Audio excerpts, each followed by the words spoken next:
ठीक है। आज का हमारा जो वीडियो रहेगा वो हमारा इनकम टैक्स पे रहेगा, जिसमें हम डिडक्शंस के टॉपिक को कंटिन्यू कर रहे हैं। डिडक्शंस में हम अंडर सेक्शन 80C से लेकर 80U तक की डिडक्शंस कर रहे हैं और ये हमारा बेटा लेसन नंबर 14 होगा। ये जो कोर्स है ये बेनिफिशियल है कॉमर्स स्टूडेंट्स के लिए। डिडक्शंस में अभी तक हम लेसन नंबर 13 तक सारे डिडक्शंस तो नहीं करें हमने, बट डिडक्शन हमने 80C कर लिए, 80CCC कर लिए, 80CCD कर लिए, 80GG कर लिया है और अभी जो हमारा डिडक्शन कंटिन्यूशन में है वो हमारा 80D है। ठीक है, और अब जो हमारा 80D है उसमें कुछ पॉइंट्स रह गए हैं, वो मैं आपको इस वीडियो में क्लियर कराऊंगी। ठीक है, तो चलिए पढ़ते हैं। ये क्या है, डिडक्शंस फॉर HUF। अभी तक जो आपने पढ़ा वो था इंडिविजुअल के रिस्पेक्ट में, कि अगर एक असेसी जो होता है वो अपने या अपनी फैमिली के लिए या अपने पेरेंट्स के लिए जब मेडिकल इंश्योरेंस प्रीमियम पे करता है तो उसको किससे रिलेटेड डिडक्शन मिलेगी, वो हमने सिर्फ इंडिविजुअल के रिस्पेक्ट से पढ़ा था। अब जो हम पढ़ेंगे वो हम HUF के रिस्पेक्ट से पढ़ेंगे। HUF can take medical insurance policy or incur medical expenditure on senior citizen in absence of any policy for any member of the family। बेटा HUF या तो अपनी किसी भी एक मेंबर के लिए या अपने मेंबर्स के लिए मेडिकल इंश्योरेंस पॉलिसी ले सकता है या कोई भी मेडिकल एक्सपेंडिचर इनकर कर सकता है, बट वो जो मेडिकल एक्सपेंडिचर होना चाहिए वो उस HUF के सीनियर सिटीजन के रिलेशन में होना चाहिए। दैट मीन्स HUF में कोई नॉर्मल जो पर्सन है जो सीनियर सिटीजन की एज अटेन नहीं करा उसके लिए आप मेडिकल एक्सपेंडिचर नहीं करोगे। मेडिकल जो एक्सपेंडिचर का जो खर्चा होगा जिसके लिए डिडक्शन एप्लीकेबल है वो उसके लिए एप्लीकेबल है अगर आपने सीनियर सिटीजन से पे खर्चा करा है in absence of any policy. फिर वहाँ पे कोई पॉलिसी नहीं होनी चाहिए किसी भी मेंबर ऑफ द फैमिली से। या तो आप इंश्योरेंस पॉलिसी करा लो मेंबर की, या आप किसी भी सीनियर सिटीजन का मेडिकल एक्सपेंडिचर करा लो, फिर उस टाइम पे पॉलिसी नहीं होनी चाहिए। दोनों में से कोई भी एक चीज़ होनी चाहिए। ठीक है, the maximum amount of deduction is ₹25,000। भाई कि अगर उसने इंश्योरेंस पॉलिसी के लिए प्रीमियम पे किया उसकी जो डिडक्शन मिलेगी वो 25,000 है, बट अगर जो मेंबर है वो सीनियर सिटीजन है तो उसमें मैक्सिमम अमाउंट ऑफ डिडक्शन कितनी मिलेगी बेटा, 50,000 रुपये। ये सीनियर सिटीजन किससे रिलेटेड, जिसका इंश्योरेंस पॉलिसी से रिलेटेड प्रीमियम जा रहा है उसका। ठीक है, HUF is not eligible to claim deduction for preventive health checkup. बेटा हमने प्रिवेंटिव हेल्थ चेकअप का भी एक पॉइंट पढ़ा था कि अगर एक इंडिविजुअल या वो अपने लिए या स्पाउस के लिए या अपने बच्चों के लिए या पेरेंट्स के लिए अगर प्रिवेंटिव हेल्थ चेकअप एक्सपेंडिचर करता है तो उसको 5,000 की डिडक्शन मिलेगी।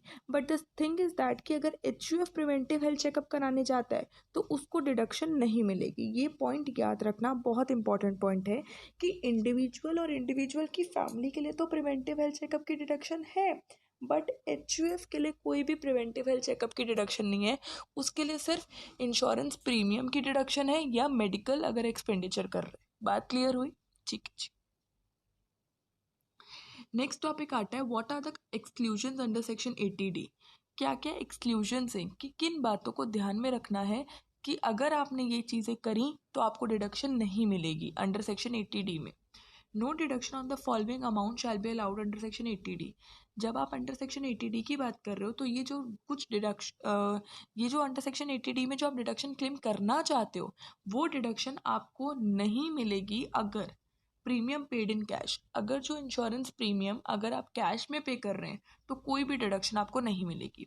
बट अगर आप ये प्रीमियम किसके लिए पे कर रहे हैं या जो पेमेंट आप पे कर रहे हैं वो किसके लिए पे कर रहे हैं, प्रिवेंटिव हेल्थ चेकअप में, तो आप अगर कैश में पे कर रहे हैं तो 5,000 रुपये की डिडक्शन मिल जाएगी।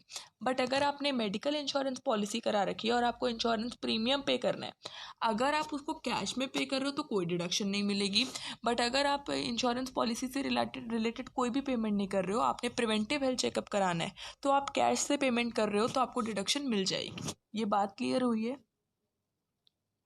ये पॉइंट आ सकता है आपकी नॉलेज को चेक करने के लिए, तो याद रखना है point. Premium and expenses paid by a person other than the tax payer.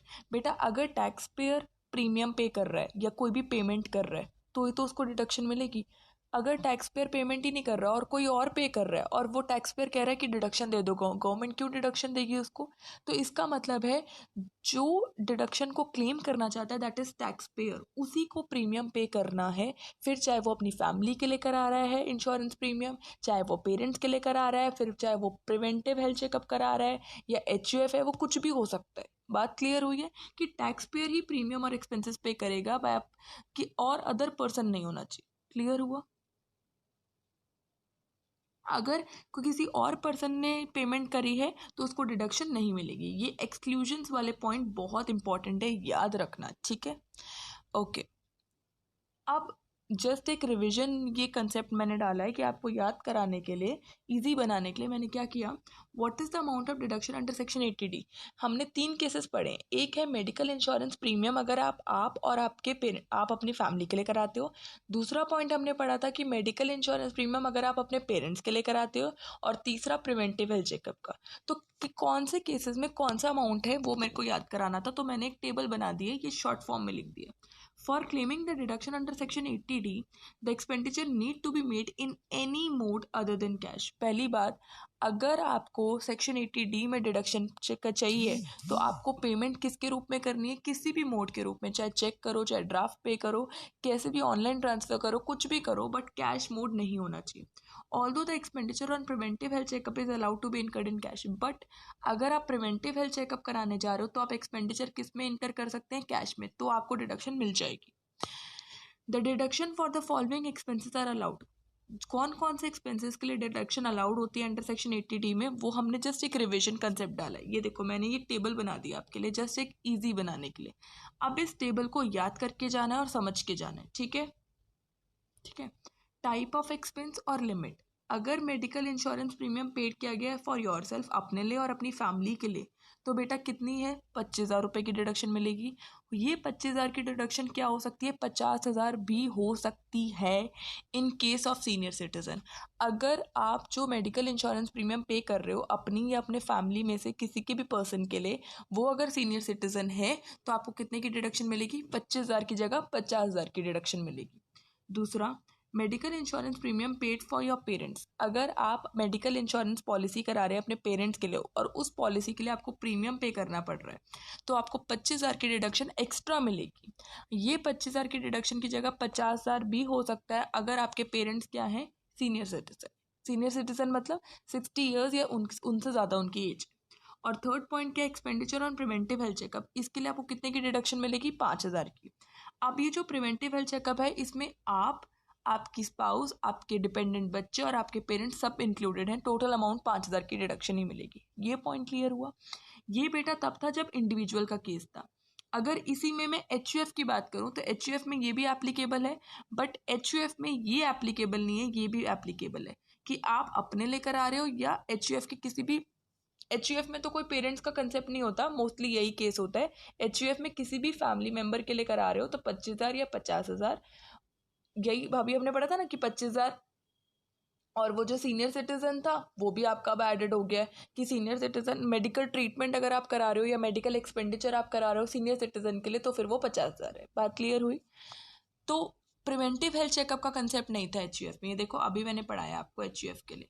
Preventive health checkup का कोई कंसेप्ट नहीं है। मेडिकल इंश्योरेंस प्रीमियम है HUF के लिए 25,000 रुपये की, और अगर वो सीनियर सिटीजन है तो 50,000 रुपये। क्लियर हुआ?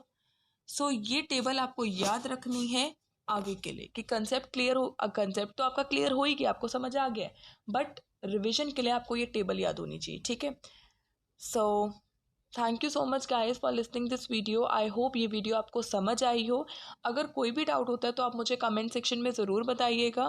एंड अपनी पढ़ाई को लेकर सीरियस हो जाइए, कंटिन्यू रहिए, रेगुलर रहिए, टॉपिक्स को क्लियर करते चलिए और नोट डाउन ज़रूर करिए। जैसे मैंने अभी एक लास्ट ये जो कंसेप्ट था उसको मैंने टेबल की फॉर्मेट में आपको याद कराया। तो ऐसे ज़्यादातर ऐसे कोशिश करो कि जो चीज़ें आपको डिफ़िकल्ट लग रही हैं उसको टेबल में, मैच द फॉलोइंग में याद करने के तरीके से देखो, या कुछ ऐसा, मतलब कुछ ऐसा इनोवेटिव लाओ अपनी पढ़ाई में कि आपको याद भी हो जाए और आप बोर भी ना हो और आप भूलो भी मत जल्दी।